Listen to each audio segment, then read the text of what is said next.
Hola, muy buenos días. Daremos comienzo al webcast de correlación y regresión simple, ¿ya?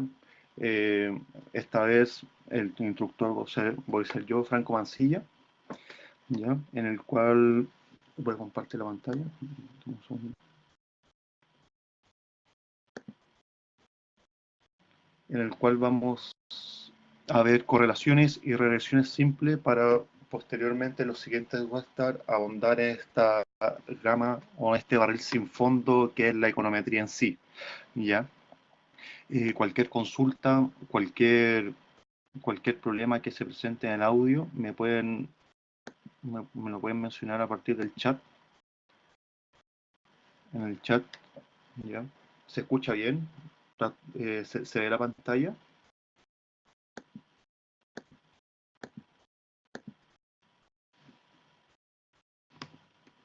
Sí, perfecto. O sea, hay buen audio. ¿Hay buen audio?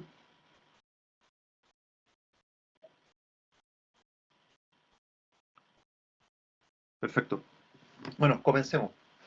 Eh, eh, em, este webpass es la sumatoria de todos los webpass que hemos ido viendo desde el comienzo, desde que vimos conceptos de probabilidades y hemos revisado los diferentes tópicos que hay de la estadística, ¿ya? Eh, pero hay algo fundamental que surge cuando nosotros hablamos de correlación y hablamos de regresión, ¿ya?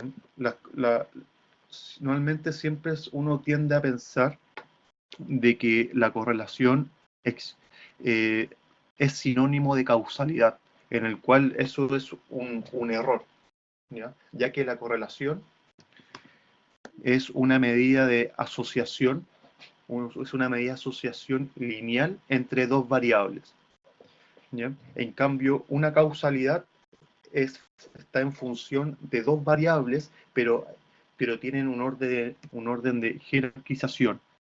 Por lo tanto, primero definamos que el concepto de correlación y luego nos instruimos en el concepto de modelos de regresión lineal, ¿ya?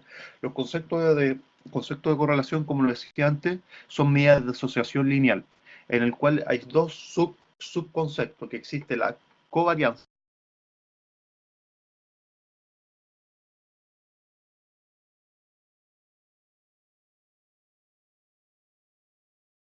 es decir, si es un choque directo o si un choque indirecto, ¿ya? Pero hay un cierto problema. No, no voy a escuchar. Déjenme revisar acá.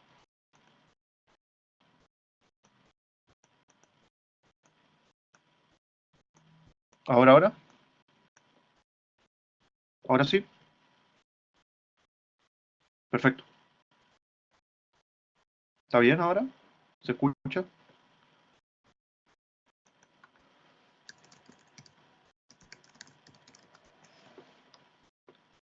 Perfecto, ya.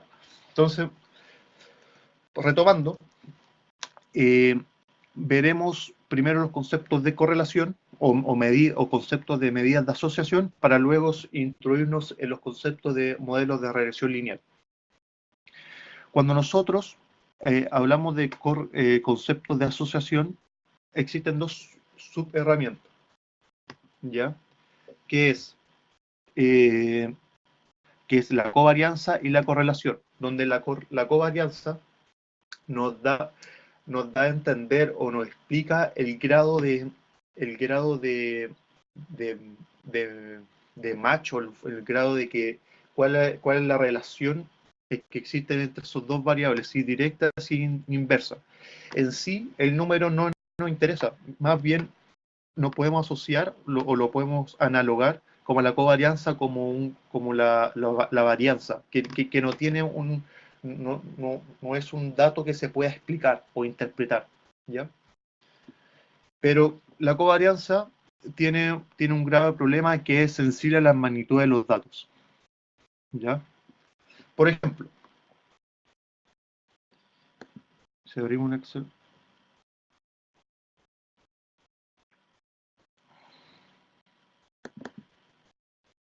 Por ejemplo, si tenemos la edad y la estatura, nosotros tenemos 10, 15, 25 años. La estatura va a ser 1,50 m más o menos. Estoy suponiendo datos, ¿ya? No es que sea así. Más bien para dar a entender a qué se refiere que es sensible a las magnitudes de los datos. 1,7, 15 años 1,6 y 25 años 1,75. ¿Ya? En el cual si sacamos la covarianza nos da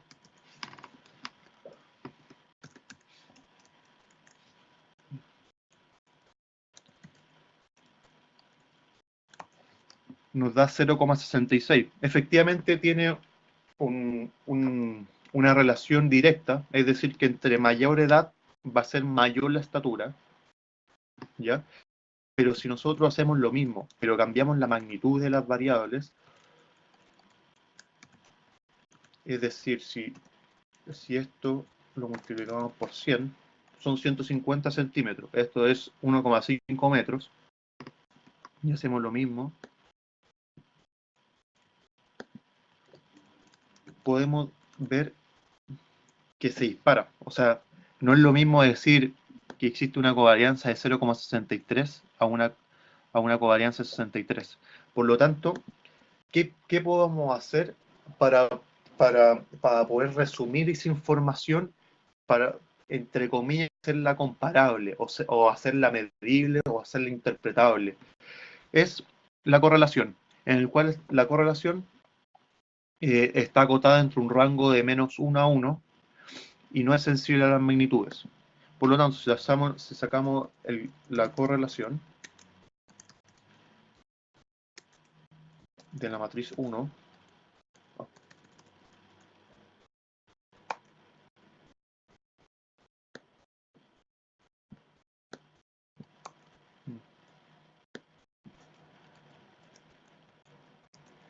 y de la matriz 2, nos da 99,71%.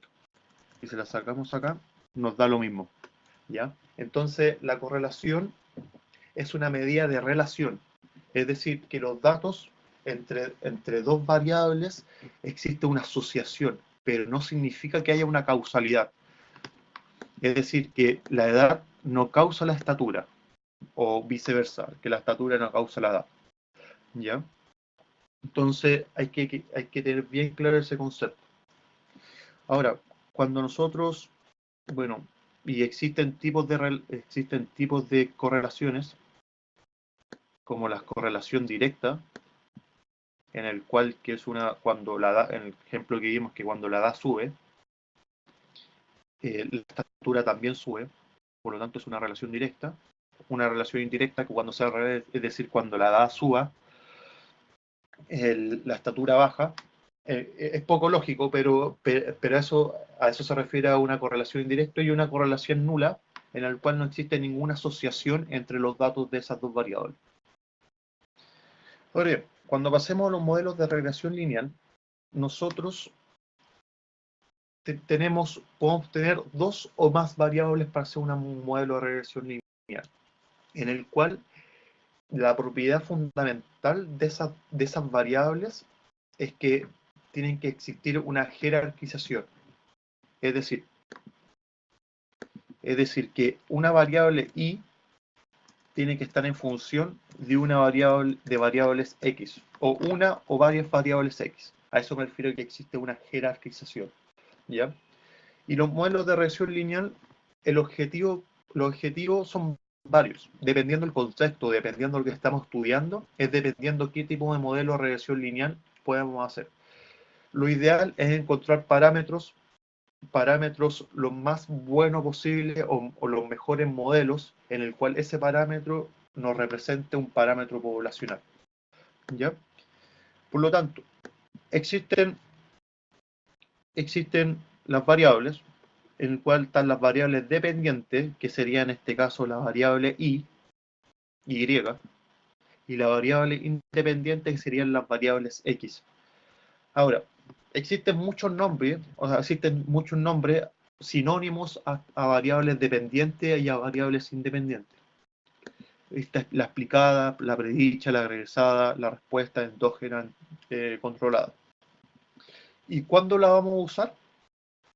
Cuando nuestro contexto nos afirme que podemos usar ese tipo de nombre. Pero estandarizando para hoy día y para los próximos cursos, nosotros vamos a usar las variables dependiente e independiente.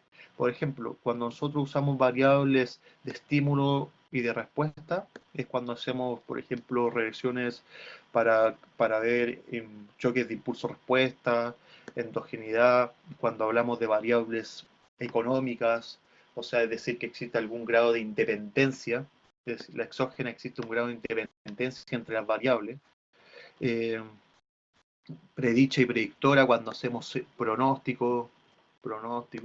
Entonces existen, dependiendo del contexto que nos situemos, va a depender, dependiendo del contexto que nos situemos, va a depender qué tipo de variable vamos a usar. El sinónimo de variable que vamos a usar. ¿Todo bien ahí? ¿No hay ninguna duda? ¿Se escucha bien? Perfecto.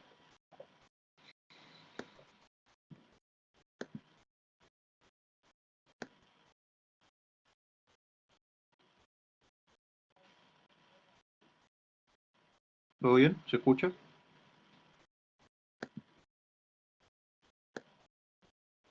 Perfecto. Ya. Por lo tanto, existen estructuras de información, ¿ya? Es decir, para hacerlo en el lenguaje más cotidiano, existen distintas bases de datos que nosotros podemos trabajar en estadística. Existen los cortes, la estructura de datos de corte transversal, es decir, que es una base de datos que está tomado en para distintas personas o para distintos individuos.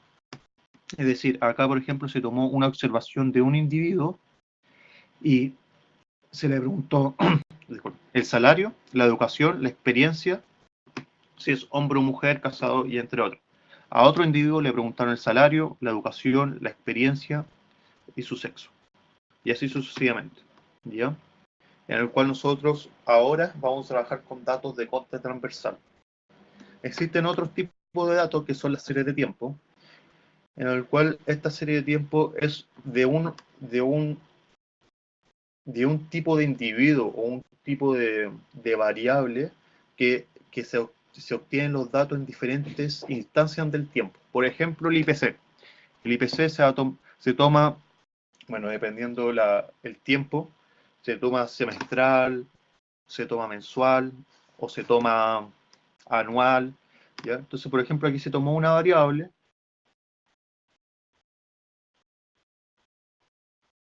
Hay una variable, por ejemplo, PNB, Producto Interno Bruto, que se tomó en 1950, da este valor, 1951, 925, ¿ya? Es decir, que de una misma variable se toman se toman distintas observaciones en función del tiempo. Y existen otras estructuras que son una combinación de ambos dos, es decir, los datos de panel o datos longitudinales, en el cual se toma la observación del individuo y en un año. Es decir, para una ciudad 1, en el año 1986, se toma estas observaciones. ¿Ya? Para el siguiente año, en 1990, para la misma ciudad se toman los datos también. Para una distinta ciudad, 1986, se toman los datos, para la ciudad 2, en 1990 se toman distintos datos. ¿Ya? Déjenme ver, ¿no?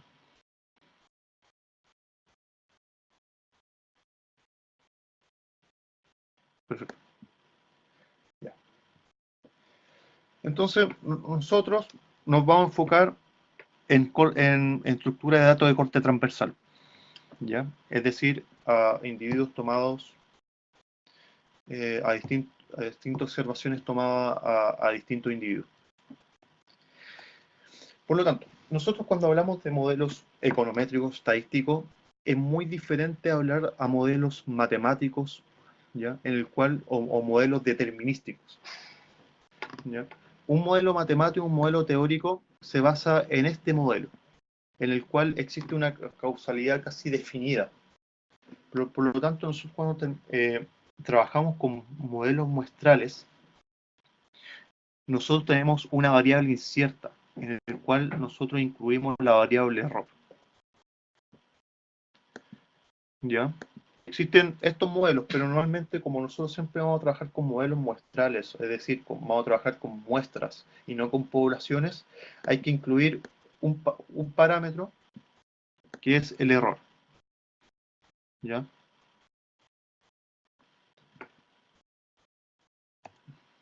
Por lo tanto, como se trabaja los modelos muestrales, nosotros tenemos este modelo muestral en el cual cuando nosotros lo estimamos a partir de un estimador, a un estimador como MCO, nosotros llegamos a un modelo que es un modelo econométrico estimado, en el cual es este, ¿ya? Y en el cual ese es el modelo en el que vamos a trabajar, ¿ya?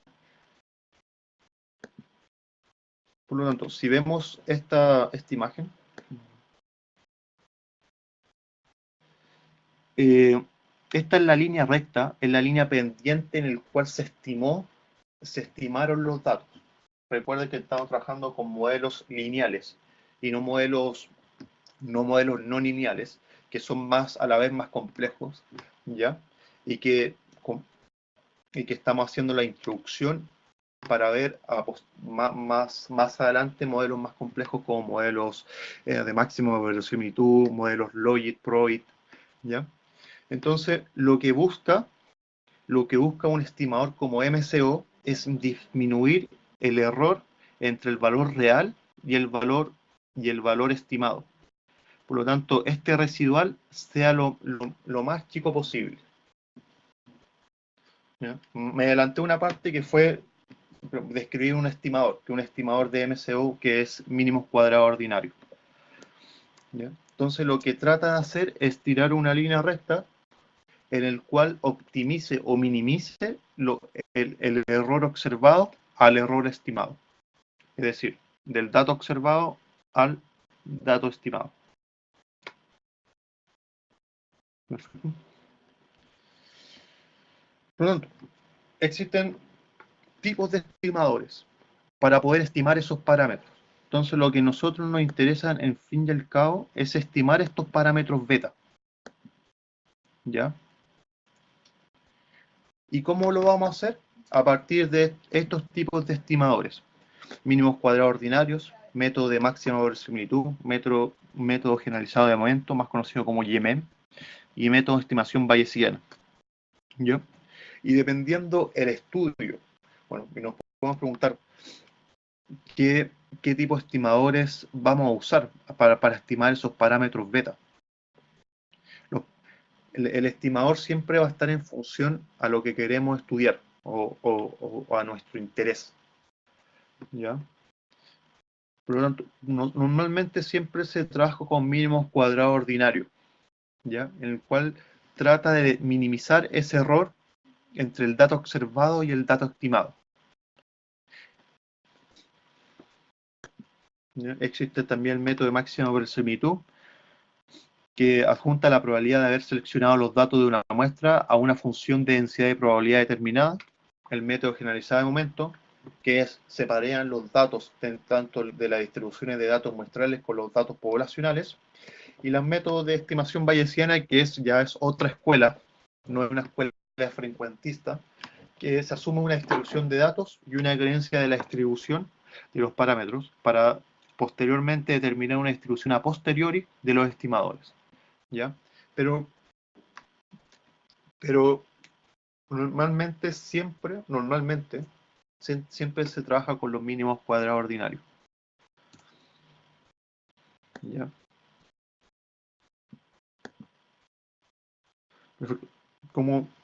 ¿Qué es mínimos cuadrados ordinarios? Como lo mencionamos antes, minimiza la sumatoria de los errores al cuadrado, mediante la siguiente expresión, ¿ya? Que minimiza la sumatoria de los errores al cuadrado. Y como nosotros vamos a trabajar con modelos de regresiones simples, es decir, vamos, como se vio acá, vamos a ver un i que va a estar en función de una variable x, ¿ya? Se se calcula el beta y el beta sub 0, que son medidas muy fáciles de calcular, es álgebra, más bien usando Excel se hace muy simple, pero existen software econométricos o software estadísticos como Stata, Ibius, eh, R, StatGraphic y muchos más, en el cual, no es independiente qué software usemos, siempre los resultados van a ser iguales, ¿ya? Porque el algoritmo que está asociado a cada programa va a ser el mismo, ¿ya? Por lo tanto, independiente del software que usemos, siempre los parámetros y los valores que nos den de esa estimación o de esa regresión van a ser los mismos. Pero el objetivo tiene que quedar claro que MCO trata de minimizar los errores al cuadrado, ¿ya? Que sería la siguiente imagen, que lo habíamos visto antes. Déjenme ver si hay consultas.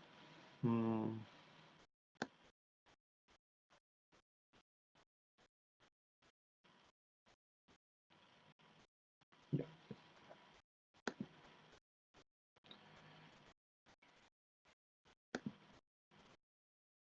Perfecto. Entonces, las propiedades de los estimadores de MCO. Las propiedades de los estimadores, recuerden que los estimadores son esos famosos betas, es que sean MELI. ¿Qué significa que sean MELI? Que sean mejores modelos estimados, mejores modelos estimados lineales insesgados. ¿Ya? Porque independiente de nuestro objetivo que nosotros queramos, siempre nuestros parámetros o nuestros estimadores tienen que ser los mejores modelos o que representen mejor a un parámetro poblacional. ¿Ya?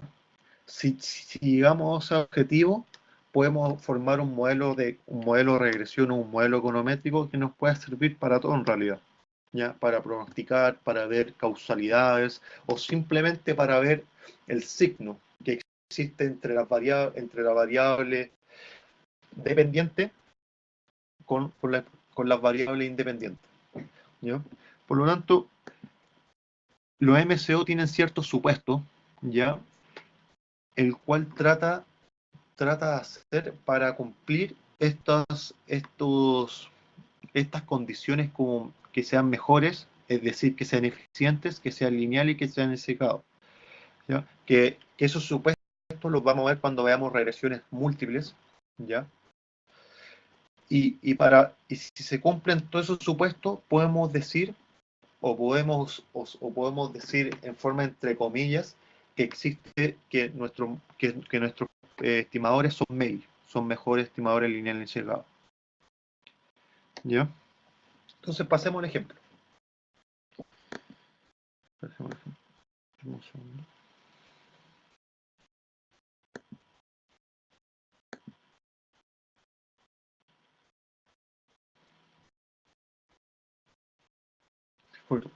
Tenemos una base de datos, ¿ya?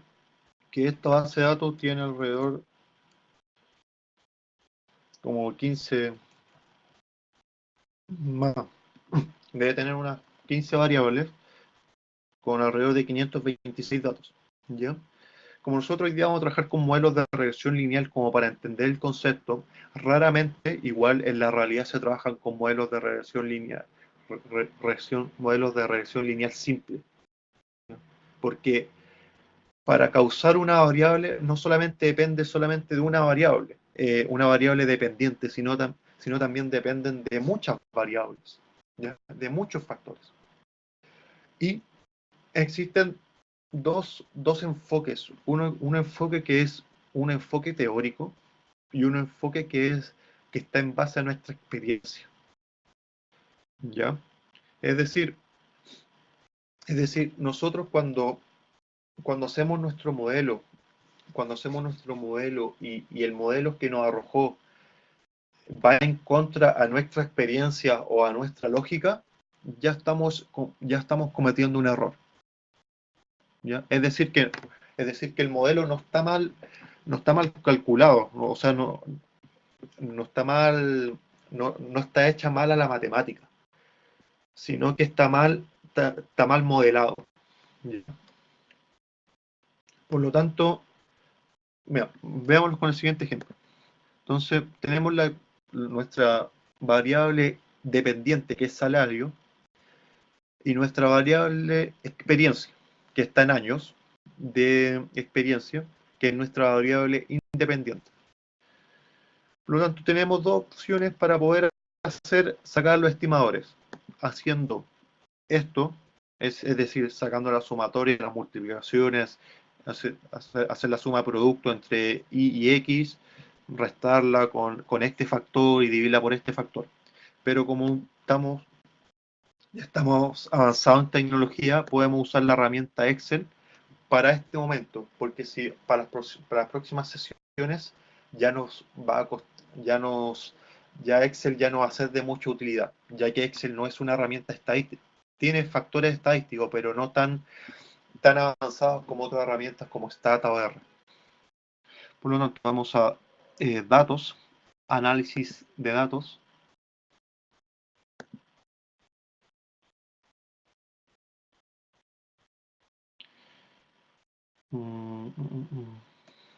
Acá vamos a regresión. Y nos piden dos entradas, rango de y y rango de x. Nuestro rango de y, en el cual nuestra variable es dependiente, es decir, que depende de las otras variables, va a ser salario, y nuestra variable x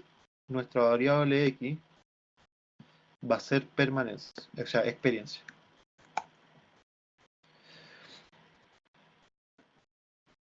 Como marqué los títulos, voy a marcar rótulos y que sea nivel de confianza un 95% y que sea un enojado. Perfecto.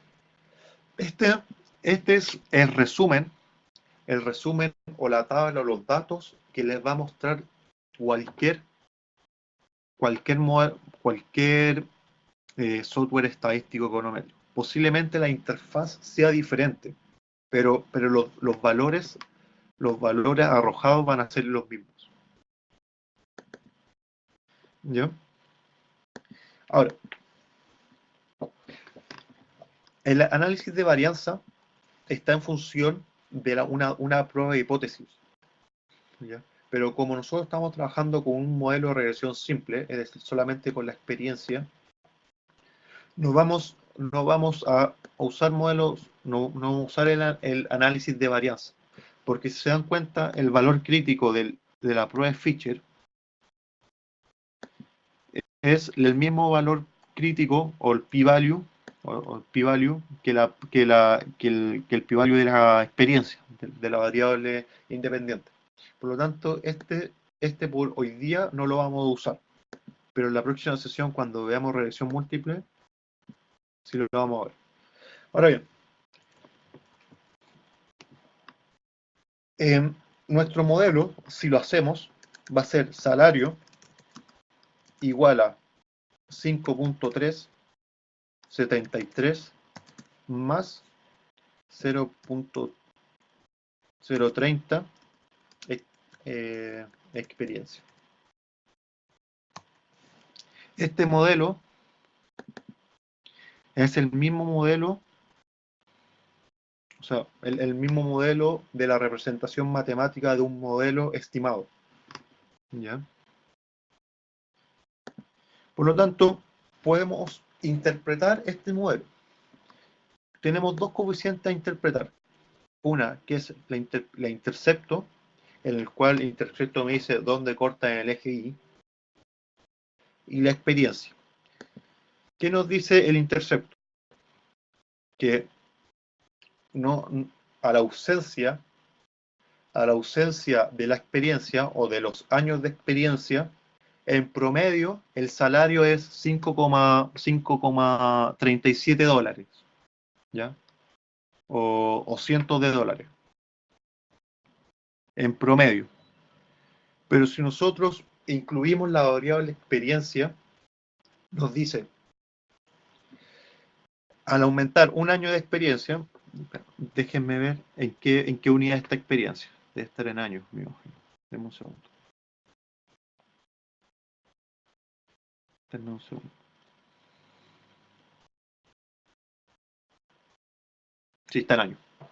Experiencia, si nosotros aumentamos un año de experiencia, el salario va a aumentar, porque está en positivo, en 0,03 dólares o cientos de dólares, en el cual es bastante lógico. Es decir, si yo tengo experiencia y entro a una empresa, es lo lógico de que entre más años de experiencia yo tengo en una empresa, mayor sea esa tasa de cambio de mi salario. O sea, es como una relación directa. ¿Ya? Pero, por ejemplo, si el signo de esto hubiera sido negativo, supongamos que sea negativo, y nuestra lógica o nuestra experiencia nos dice que entre el salario y la experiencia es directamente proporcional, y nuestro modelo nos dice que es negativo, ya estamos en un problema. ¿Ya? En un problema, de modelación. Perfecto. Por lo tanto, si hay un problema entre nuestros datos y nuestra lógica o nuestro razonamiento, hay que volver a especificar o hay que volver a modelar nuestra regresión. Ahora, nosotros nos va a importar de acá dos tipos de estos tipos por hoy día. Nos va a interesar ciertos factores de todo este resumen que nos arrojó Excel. Nos va a interesar la probabilidad y el coeficiente de determinación, que es el famoso R cuadrado. Ahora bien, dado que nuestra lógica o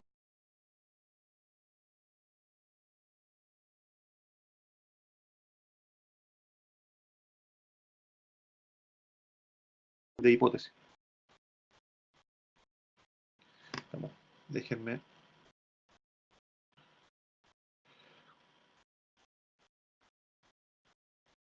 Ya, por ejemplo, Joel pregunta cómo se hacen las correcciones en modelos cuando se presentan resultados contrarios a la teoría de la lógica.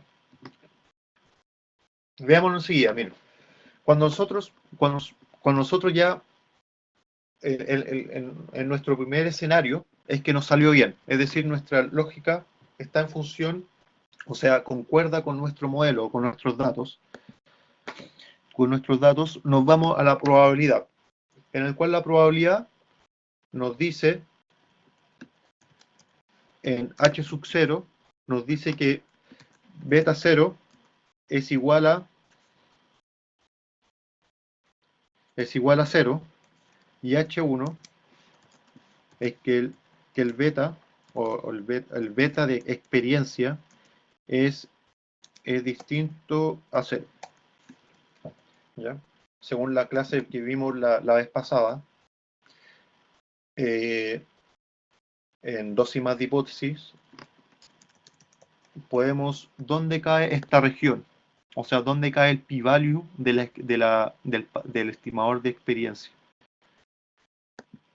Cae en la región de rechazo o cae en la región de no rechazo. Es decir, cae en la región de H0 o cae en la región de no H0.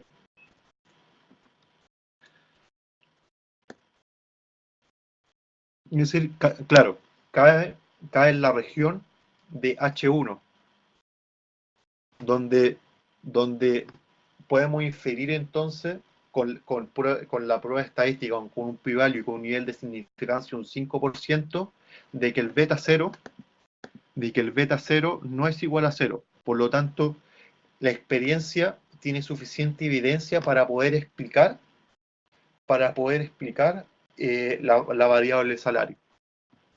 ¿Perfecto? Ahora bien,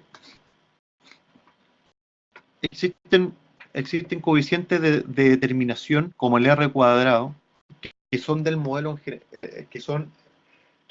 es un grado de explicabilidad que existe entre las variables independientes con respecto a la variable dependiente. Y es un factor que se mide en porcentaje, ¿ya? Que va entre 0 a 1, o de 0 a 100%. Por lo tanto, aquí nos dice que la variable experiencia está explicando a la variable salario en un 1.27%. Lo ideal es que sea siempre más cercano a 100. Es decir, que las variables expliquen casi a un 100% a la variable salario. Pero en la realidad no se da así. Nunca he visto un modelo que supere el 40%, 50%. ¿Ya? Solamente en los modelos de libro, los modelos teóricos, da el coeficiente de determinación un valor muy alto, un valor de 80%, de 90%. ¿Ya? Por lo tanto, ese 1,27% lo está explicando la variable experiencia. O sea, lo está explicando estos dos factores, el 1,27. Pero entonces, ¿qué está explicando el otro 99%? Si sacamos la diferencia, ¿qué está sacando el 98%? O sea, ¿quién está explicando ese 98% de la variable salario? El 98% de la variable salario lo está explicando el error. ¿Ya? Es decir, ¿dónde está? Es decir, ese 98% lo está explicando esta variable. Entonces, ¿qué nos dice eso? ¿Qué nos dice? De que hay variables que no estamos incluyendo que son muy relevantes en nuestro análisis. ¿Ya? ¿Y quién las está capturando esas variables que nosotros no las estamos capturando? La está capturando el error. Entonces, por eso la explicabilidad del error, entre comillas, es de casi un 98%. ¿Ya? Entonces, por eso se ve muy poco de que el salario solamente sea analizado con la variable experiencia. ¿Ya? Si no se ve con todas estas variables. ¿Ya? Educación, permanencia, experiencia, si es hombre o mujer, si tiene casa propia, o sea, si tiene casa propia, si tiene posgrado, todo eso. ¿Ya? En el cual en el próximo webcast vamos a ver un modelo de regresión múltiple con este mismo ejemplo y vamos a ver cómo este R cuadrado que nos salió, este R cuadrado, vamos a ver cómo este R cuadrado va a comenzar a aumentar al momento de que nosotros aumentemos nuestras variables. ¿Ya? Obviamente, el R cuadrado también tiene sus restricciones o tiene sus problemáticas, que también lo veremos, que entre más variables que yo incluya en el modelo, entre mayor variables que yo incluya en el modelo, nuestro R cuadrado va a aumentar, ¿ya? Pero, pero eso no nos dice a ciencia cierta que realmente que la explicabilidad sea esa, ¿ya? Porque entre mayor, o sea, ¿a qué es lo que voy? Que si yo incluyo más variables, nuestro R cuadrado va a aumentar, ¿ya? Pero eso es independiente si nuestra variable que nosotros estamos incluyendo sea significativa o no, ¿ya? Por lo tanto, existen otros factores que son más restrictivos, que son los famosos criterios de información, que son los criterios de información bayesianos, los archaic, ¿ya? Que son modelos más restrictivos. Por lo tanto, respondiendo a la pregunta de Joel, si nosotros no existe una contradicción, si existe una contradicción entre nuestra experiencia y nuestro modelo, hay que ver qué está ocurriendo. Uno, si nosotros medimos mal las variables, o sea, si nosotros obtuvimos mal o extraímos mal los datos de esa variable, o simplemente no estamos incluyendo las variables suficientes a nuestro modelo de regresión. ¿Ya?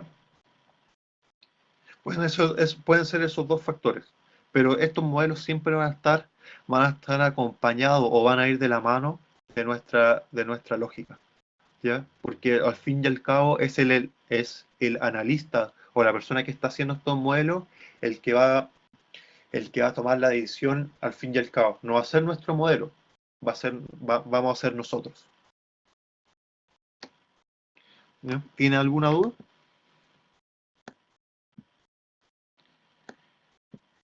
Y si se dan cuenta, existe un error típico de 3,67. El error típico es la desviación que tiene la regresión. Por lo tanto, si se dan cuenta, tenemos un error de 3,67. Un error de 3,67. Y si se dan cuenta, nuestro salario, nuestra variable salario, está alrededor, en promedio nuestra variable. Déjenme.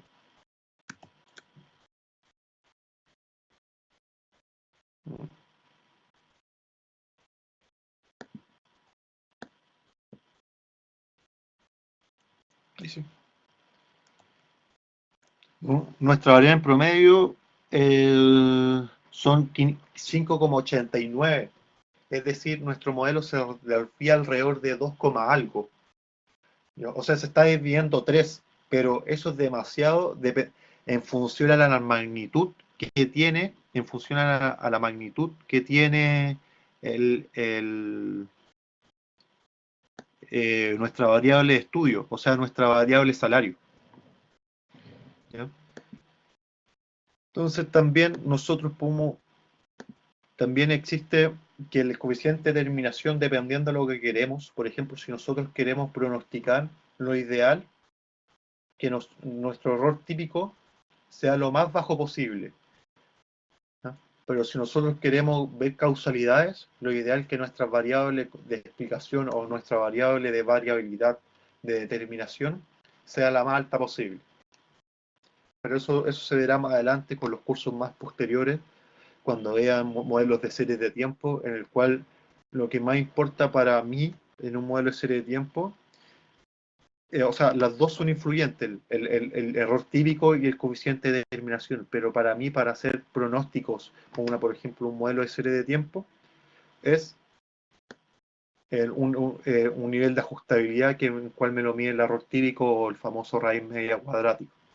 Pero si estoy buscando causalidades, prefiero ver los criterios de información o el R cuadrado. O el R cuadrado.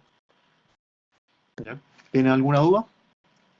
Entonces, esto fue como la introducción muy relevante que tienen que considerar para ver modelos posteriores y modelos más avanzados. ¿Ya? Y estos parámetros están en función, se calcularon a partir del MCO, el cual que es una optimización, es una optimización sin restricciones, minimizando los errores. ¿Ya? ¿Una duda? ¿Preguntas? ¿Preguntas?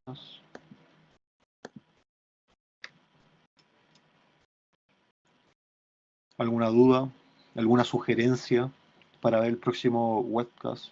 Que creo que en 2 semanas más, creo. Vemos este mismo ejemplo. Sí, perfecto. Sí. Mi correo mi correo en el cual me pueden pedir material, el material que vimos hoy día o libros, es el material. Bueno, hay varias personas que me han seguido los últimos webcasts en el cual me piden libros y yo les mando un link de Drive, ¿ya? Yo voy a estar usando, no me pidan de nuevo el link, porque yo ahí voy subiendo los libros que realmente corresponden y que sean óptimos para comprender esto. Igual no les voy a subir libros complejos o modelos o libros que son netamente matemáticos. ¿Ya? O sea, si me lo piden, no hay problema. Pero yo voy a estar subiendo de ambos, tanto conceptual o más teórico, más interpretativo, y el punto de vista más matemático, si que lo deseo. ¿Ya? Déjenme ver acá. Este es mi correo, el que está acá abajo.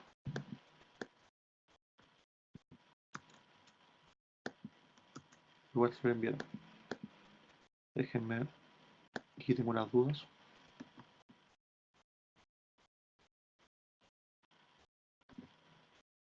Perfecto.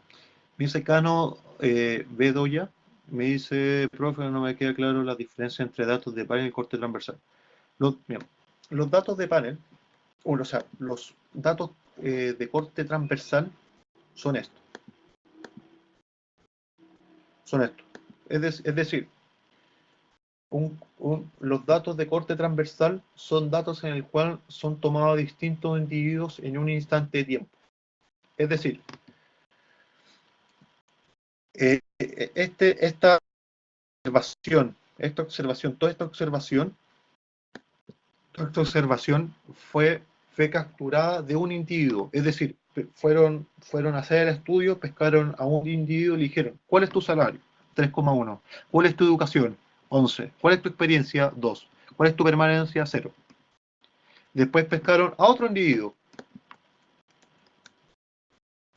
y le preguntaron, ¿cuál es tu salario? 3,24. ¿Cuál es tu educación? 12. Experiencia 22. Permanencia 2. Y así sucesivamente. Los datos, a eso se refiere a que está tomado a individuos, ¿ya? En un mismo instante de tiempo. En cambio, los datos de panel es una combinación entre una serie de tiempo y un dato de corte transversal, en el cual se va repitiendo.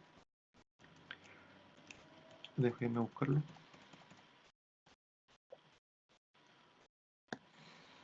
En el cual se va repitiendo. Por ejemplo, acá el individuo es la ciudad y el año, la serie de tiempo está en años, en el cual el individuo es 1. Le preguntaron en 1986 todos estos datos, ¿ya? Al otro año, o sea, en el mismo año, le preguntaron a otro individuo que una ciudad, que la ciudad 2, en el mismo año, todos estos datos, ¿ya? Después, cuando pasó a 1990, al mismo individuo de la ciudad 1, o sea, en la ciudad 1, en 1990, le tomaron todos estos datos, es decir, la homicidio, la población, el desempleo y la policía. Y el mismo año, en 1990, a la ciudad 2 le tomaron todos esos datos. Es decir, hubo un homicidio, la población son 65.100, igual son poco, desempleo y la policía. ¿Ya? Entonces una combinación entre los cortes transversales y las series de tiempo.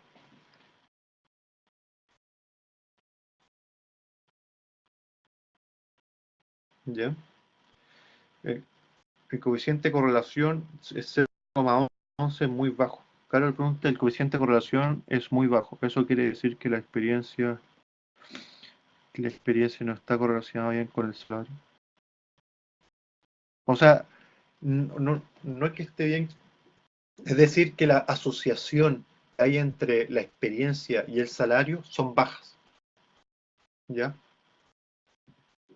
La asociación entre los datos es baja, pero no pienses de que la relación entre las dos o que el salario, o sea, la experiencia causa el salario. No. porque eso, el salario, no solamente como lo vimos, no solamente depende de la experiencia, sino depende de muchos factores más, ¿ya? Solamente que la asociación entre esas dos variables es 0,11.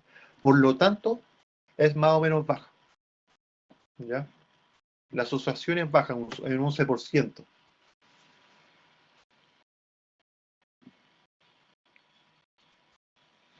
¿Ya? ¿Más dudas, consultas?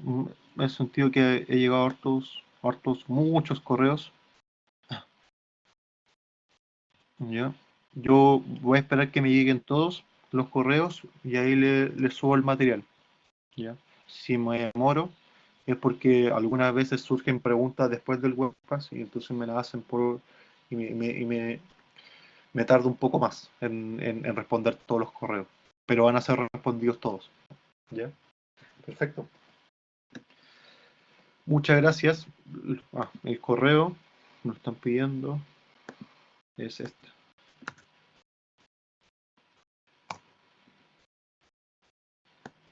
Ahí está el correo. Cualquier consulta me la pueden llegar ahí o literatura. Que estén muy bien. Nos estamos viendo, eh, creo que en 2 semanas más con reacciones múltiples. ¿Ya? Y muchas gracias por participar. Que estén muy bien. Hasta luego.